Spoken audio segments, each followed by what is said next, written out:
Hello and welcome to Everybody Pulls the Tarp. I'm your host, Andrew Moses. With me today, I've got a very special guest, Coach Tom Allen, the head football coach at Indiana University. Welcome to the show, Coach. Andrew, thanks for having me. Excited to be here. Oh, it's great to have you. As I was sharing earlier, I've been so impressed with what you've done with the Indiana University football program the last few years since you've been at the helm. Looking forward to talking all about it with you over the next 20 minutes or so. Well, I appreciate that. It's been a process to go through to get where we want to be, and we're not there yet, but definitely making progress. Last year was a very important year for us, and I still have a young football team that's just trying to figure out how to win and how to build a program that has sustainability in the Big Ten. Sure. And the mantra of this show, that this show is predicated on, is the everybody pulls the tarp mantra. And this is a philosophy that I have, that great teams are powered by individuals who go above and beyond the boundaries of their job description. And you have a mantra that you lead the Indiana University football program with as well, called Love Each Other, LEO. Talk about that for a minute and what that means and how that defines the program a bit. Well, it's very important to me. It's very important to our players, especially as they've come here. They've been recruited to that mindset, to that culture. I just learned many years ago that if you want to do something special in an organization, in a team, and in anything in life, it's going to take a very unselfish a mindset that says, I don't care, get the credit because it's not about me. And if you truly love each other, if you love the guys around you, you care about them more as an individual than you do as a performer or as a player, they'll know it. And it'll be real, it'll be genuine, and it's all relationship driven. And like you talked about, it's not about what I'm trying to do to recognize myself. It's what are we trying to do to help this team be successful. And that to me is the key. When you talk about, about pulling the tarp, I've been to a lot of places along the way where there wasn't the personnel. I had to wear a lot of hats. I've coached in small college. I've coached in high school, NAI level, Division III level, other small colleges, other small high schools. And I had to clean the toilets and stripe the fields and paint the locker room and be the strength coach and be everything, to the players, the academic advisors and all that. So, I think that's been a valuable lesson for me to learn along the way, that it takes a whole bunch of us to do something special together. What a phenomenal lesson that clearly you're able to impart on your team. I want to talk about the transition that you made from high school to the collegiate level, because you spent a lot of time coaching at the high school level. I'm sure there are some similarities, but I'm sure there are some differences. What was the biggest difference when you made the jump from the high school coaching ranks to the college level? Oh, recruiting. That's what jumps out to me. The football side of it, I felt like, there was a definite jump from just, and I was at a high level of high school football in Ben Davis there in Indiana, and then had a chance to be at Armwood High School in Tampa, Florida, one of the top programs in that state. So it was really around two really high level programs, but it was a jump, to be able to go schematically. There's still more, you have more time with your players. Everything's a little more advanced and more involved, but the recruiting piece is really, truly the big difference. And, recruiting at the small college level was a great learning time for me, because you have to recruit so many guys. I mean, we bring in 50, 60 guys in a class, at the smaller college level. And so learn how to build relationships and to be organized and to be able to evaluate film and evaluate players and have to project, this player, that player, especially when you're trying to find guys maybe that haven't been maybe highly recruited, to those levels. So, but that to me was the big difference. And as I kind of made the climb, the levels, I thought the jump from when I went from the 1AA level to the Division I level there to Arkansas State, I felt like that was kind of a chance to really grow and stretch myself from a schematic perspective. And then once we went from the Sun Belt to the SEC, there wasn't that big of a difference schematically. It was just the athletes were just bigger, faster, stronger, especially up front, O-line, D-line. So they're bigger, faster, stronger at the different levels, but how you build a team, how you develop a mindset, how you create a culture of winning is the same. Let's dig into culture a little bit. There's a lot there I want to unpack, relationships and culture as well. When you arrived at Indiana, the program was struggling a bit, and you've completely transformed the culture, to an outside observer like myself. How do you go about that, and how do you start that cultural transformation and put your fingerprints on the program when you get there? Yeah, it's a great question, and I get asked it a lot, because people that have observed our program have noticed the change and the differences. And I think the biggest thing for me, you go through that word culture is an interesting word. It just used a lot in organizational leadership type conversations and in any kind of business or whatever when you're trying to deal with people. And the way I define it is, what do you feel pressured to do when you join that organization? So when we bring a player into our team here at Indiana, what is he pressured to do? That's your culture. What is a coach pressured to do when he joins our staff? That's the culture. And for me, I want players that feel pressured to do the little things right, to care about their teammates, to truly love the guys around them, to be willing to come early and stay late, be willing to do the little things that we know it takes to be special in this profession, in major college football, and those kinds of things that guys do behind the scenes that no one is able to see at times. The same with coaches. Are you pressured to come in and be a great husband and father when you get on this staff? Or are you pressured to go out and do things when you got some time away and you're not with your family? I want a culture where our coaches are great husbands and fathers, and also tremendously high level leaders. And so if you're going to be that way, you better spend your time away from us growing those skills and investing in your family and reading good books and filling your mind with things that are going to allow you to become an elite individual. And I tell our team this all the time: you're product of the books you read, the music you listen to, and people you hang out with, whether you're a coach or whether you're a player. It's Wow. What you fill your mind with and who you associate with, because that shapes who we become. I believe that with my whole heart. And we talk about that all the time. I am a very strong believer that you have to have a plan for creating what you want. Doesn't happen by accident, doesn't happen by chance. It has to be attacked, it has to be formed, it has to be shaped every single day. So when did you know, or are you still working towards that culture? I guess, when do you know that the culture is starting to take? Is there a moment? Yeah, there is a moment, and I think it's about when the players start personalizing it, when they take ownership of the team. Because to me, it's always has to be coach led, but then player driven. And that to me is a very fine balance. And I've been at places where the coach's leadership had to be more of a factor because there wasn't the player leadership that you needed. And so we have a leadership council that we've started here a couple of years ago, and it's played a huge role in helping grow our leaders and create those expectations and empowering them to lead the team and to run the team, because it has to be from within. And that doesn't just happen overnight. And we're not there yet. We're still getting to the point now. I thought we made strides last year, but I want to see us to make more strides where this team is truly led by our players. And that to me is, I think in this culture of young people, they're not as comfortable confronting their teammates as maybe people have been in the past. I think it's partly with communication. So much communication is with social media. It's not a lot as verbal as it used to have been in the past, and I think that affects their comfort level of being able to talk or confront somebody face to face. I challenge our leaders on our team to do three things. I want them to lead by being an encourager, by being a person who challenges your teammates, but also confronts them. And the third one is the toughest one. And so that to me is when you have a team where you got players that have enough courage and confidence to step in a situation, whether it's in the locker room, in the weight room, in an apartment, or at a social gathering in town, and say, hey, that's not how we do things here in Indiana. That's when you got something special, because the players were running this program. That's the pressure that you're talking about that Yes. creates the culture. Yes, it's this self-created pressure. Yes, exactly. Because the pressure comes from, hey, when the majority of this team this is how we do things here. When you don't do it the right way, you stick out. And so when it's player driven like that, and they understand that and they believe in it, and they're now living that way, and they're now acting that way, and they're doing those little things away from the coaches, that's when you've got something special. And that's what we're striving for all the time. And so to me, it's that positive peer pressure to do the little things the right way. So I'm curious, Coach, how much of that can you change the existing roster to act and believe, versus how much of it do you have to recruit, and does it take time to build the pipeline of that type of person, those types of individuals who are going to drive that culture that you look for?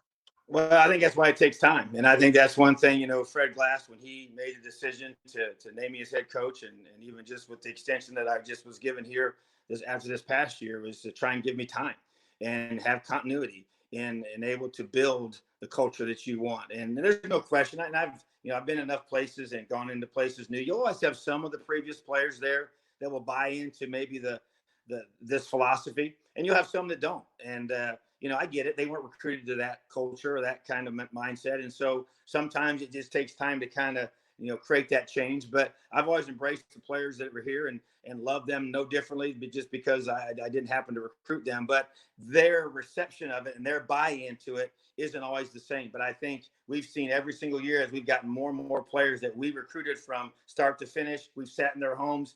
We've sold this vision. We've sold this culture that we want to be establishing here. And the parents have bought into it. The players have bought into it. So now in year 4, you have almost an entire team of individuals that have come here for this very reason. And I think it makes it even more powerful. And I think it even allows us, even through a difficult time like we're going through right now, to be able to attack it, don't blink, and keep pressing on. And that's what we're trying to do here during this time. People who talk about Coach Tom Allen and the program that you're building talk about you as a relationship builder at your core. That relationships mean everything to you. Talk a minute about how you go about building relationships and what relationships mean to you. Well, I do think they're the key. We always talk in recruiting. We've got beautiful facilities here, and they've done a tremendous job, our administration, of helping those to be at a high level. But that's not what makes a place special. It's always about the people, and it's the relationships that you have with those people. That's what makes a place special. And so, to me, it takes time. It starts in the recruiting process.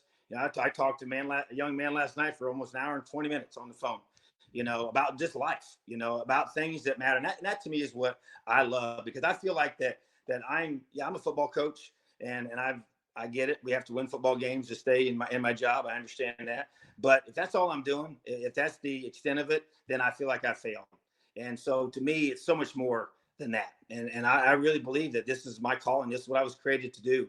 And I want these young men to have a life of purpose. I want them to live a life where they know, man, this is why the good Lord put me on this earth. And I'm a strong man of faith, and I'm not bashful about that. I don't force it on our players, and I don't tell them what they have to believe, but I tell them this: I want you to know what you believe and why you believe it before you leave this program, and learn to live your life with conviction and purpose and passion. And those are conversations we have, and the things that matter way bigger than football, because I believe when those things are right, football takes care of itself. And we're going to be fundamentally sound. We're going to be strong. We're going to be tough. We're going to play hard. We're going to be physical. And so, but when the heart's right, and when the connection is with our players is right, and they know I love them way more as a person than as a player, then everything changes. And does that inform how what you look for when you're on the recruiting trail? Because I know you're looking for talent. But what are you looking for in those individuals as people that you're trying to identify that I can work with this? Sure, and you're right. You have to have base level talent to play in this conference, and we know what that is. By each position, and then you say, okay, now who fits with our culture? Who cares about? And this is what I'll tell recruits this, and I'm looking for a young man. The things that we value and the things that we care about. When you care about those very same things, that's a good fit. And so that's what we're looking for. So we talk about, okay, is education important to you? Okay, because if it's not important to you and your family, then you're not going to fit well here, because you're going to go to class. It's non-negotiable. You're going to do the little things we ask you to do to get your education, get your degree. Okay. Number 2, I care about developing you as a man. I believe strongly that I'm going to be the finisher. Our program is going to be the finisher of this young man's character development before he heads off into the world. And so I want a family that cares about the fact that we're going to invest in your son and help him become the man I believe he was created to be, in terms of making quality decisions, because I think life's about choices, and the consequences for those, good or bad, define who we become. And so to me, that's a big part of our program, is character development, our leadership development program that we have here. Well, if you don't care about those kinds of things, that's not important to you. You just come here just to play ball and go play in the league for how many years you think you're going to play, then you're probably not going to be a good fit with us, because we're going to talk a lot about that. And you're going to be like, hey, let's get past this. Let's go talk about football. Well, then number 3 are guys that want to play at a high level. Why? Because you better have passion. You better have a tremendous work ethic to be an elite football player. But to me, it's got to be all those things lined up to where you care, your family cares about the things that we value in this program. So I'm looking for that. So I can tell when I talk to guys, I'll ask them, say, hey, tell me the 3 most important things in your life. One of the first things I talk to guys about when I recruit them. And I write down what they say. and it matters to me. I care what you care about, because when I know those things align, then I'm like, hey, I can work with this guy because he's got something inside of him that is very linked in with what we value here in Indiana, and I'm going to be able to help that guy reach those goals. Are you able to, do you ever go back to those notes that you make on the recruits when they join the program and see if those priorities shift at all, or how do you look at that over time?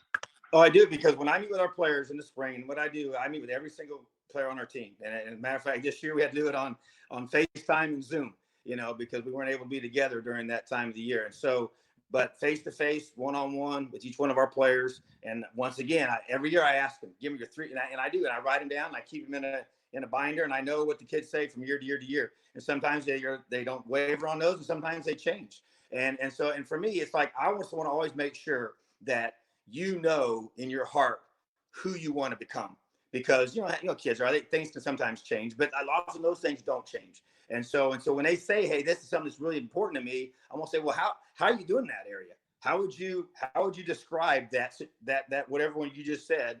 How is that going? Are you where you want to be, and how can I help you get where you want to be? And so once again, it's got to be about bigger than football. I mean, that's why I'm saying, when you talk about having a purpose-driven life, I mean, it has to be something bigger than just winning and losing a football game.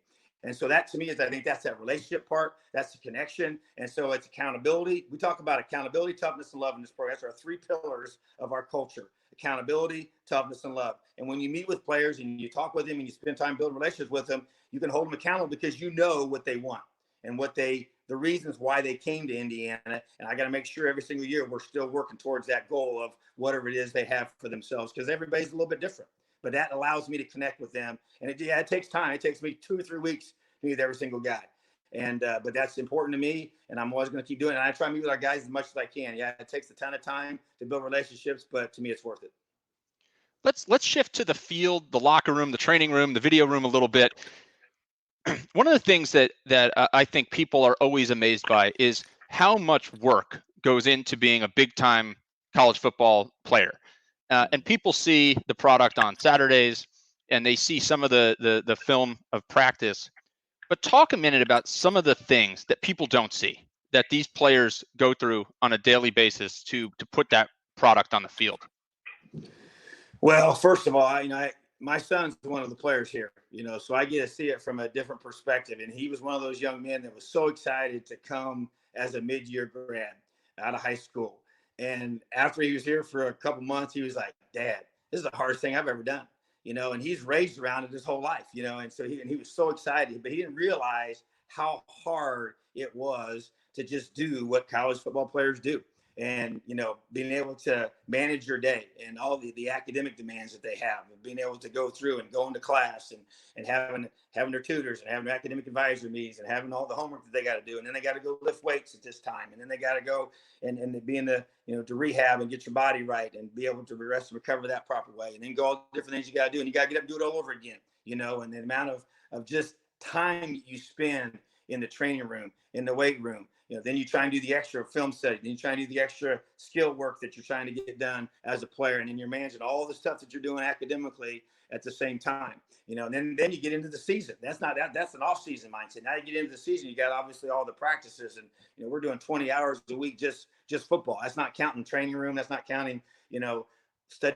We don't do study tables. We do them by objectives, which means once you get your objectives done, you can be able to move on to the next ones. But at the same time, they spend a lot of hours with our academic staff. And so, it's just a ton of time that you spend, especially when you start mixing in the whole taking care of your body piece, and the rehab that you have to have, and even just to try to stay healthy, even not when you're talking about to recover from an injury. And so all the things that you have to do to take care of your body, to be able to keep it at a high level so it can handle all that you're throwing at it all the time, is very, very difficult. So once again, it's about, tremendous amount of support staff, people that no one, ever get to be seen on television, that are behind the scenes, washing all the clothes and taking care of all the equipment and doing all the sessions in the training room and doing all the sessions in the academic piece and the food services and everything that goes into all this. And that just so many people, but there's no question. It's a huge endeavor, great opportunity, but a huge blessing to be able to be a Division I athlete and a Division I coach.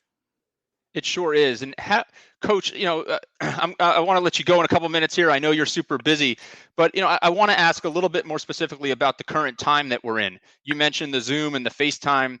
How are you guys navigating this current climate of social distancing and navigating that and keeping the program together? Yeah, it's been challenging for sure, but it also exciting because it excites me anytime we get a chance to overcome adversity and to see the culture of your program rise to the top of a tough situation. And so but technology's been huge. I mean, I can't imagine. I was having this conversation with one of my recruits yesterday and just saying how you imagine what we would even be doing right now if we didn't have all this technology to create the face to face, and even what we're doing right now. To be able to have meetings in this nature with the Zoom piece and position meetings, team meetings, unit meetings, staff meetings, all of me. I'm about zoomed out right now. So I've been in a million different Zoom meetings, but it's allowed us to be able to move forward. And we have kids all across the country, and it keeps them connected. It keeps them, energized. It keeps them, mentally in a better state than if they were totally isolated and couldn't see anybody that they were, linked up with as a teammates, and just trying to keep everybody moving forward. And everybody's in different spots. Some guys can do more, some guys can do less physically because of what they have access to. But our whole message from the beginning is, hey, whatever you can do, maximize it. And we've had a lot of great time, I think, to grow mentally in our film study, which we do through Zoom, and our meetings we're able to have. The position work and the skill work, yeah, that's going to be, we've lost some of that by losing spring practices and losing workouts that we've not been able to have together, but we'll be able to make up for that, good Lord willing, here in the next several months. But bottom line is, it's been a challenge, but we're all in the same boat. Everybody's got the same situation. So I guess we're going to find out real soon here who's taking the most advantage of it. Well, Coach, your 18 wins in the first 3 years at the helm are the most of any, first 3 years for any Indiana coach in history. You had the team in the top 25 for the first time, I think, since 1993. You have this program on the right track, and we're all rooting for you for continued success. Thank you for making some time to join us today on Everybody Pulls the Tarp. Well, hey, Andrew, I really appreciate it. It's been a pleasure to be on your show. Have a great rest of your summer, and LEO. LEO.